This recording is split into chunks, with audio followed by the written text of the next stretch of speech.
Zan yi yabo na ɗaha abban Fatima, mai san annabi ba za ya wulaƙanta ba, mai san annabi ba za ya tozarta ba, ɗan Abdullahi da Amina.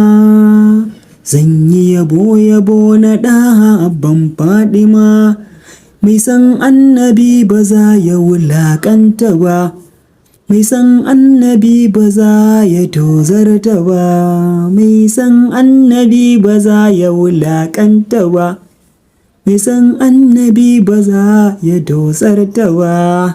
Alaihi salatu wassalam.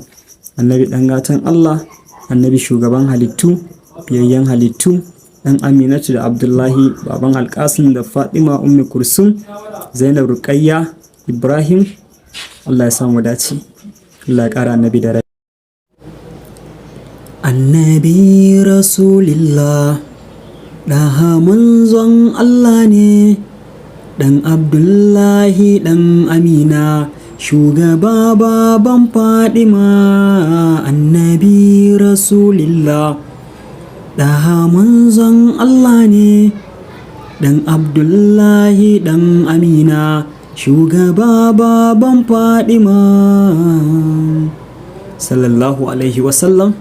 Allah ka ƙara annabi daraja, Allah ka ƙara annabi daraja.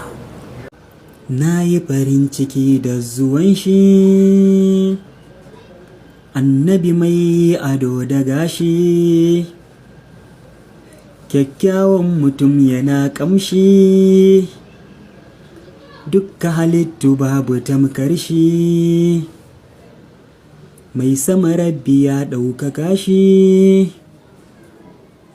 Annabawa da mala'iku hatta su sun girmama shi, mu ma wajibi ne mu bi shi, mu girmama shi. Annabi manzo ne mu gane Allah shi yake da al'arshi, Allah bai da ɗa bai da mata, tsarki ya tabbata gare shi.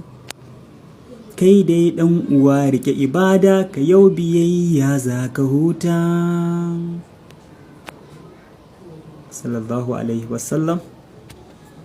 Annabi ɗan gatan Allah, annabi shugaban halittu, fiyayyen halittu. Allah ka ƙara annabi daraja, Allah ka ƙara annabi daraja.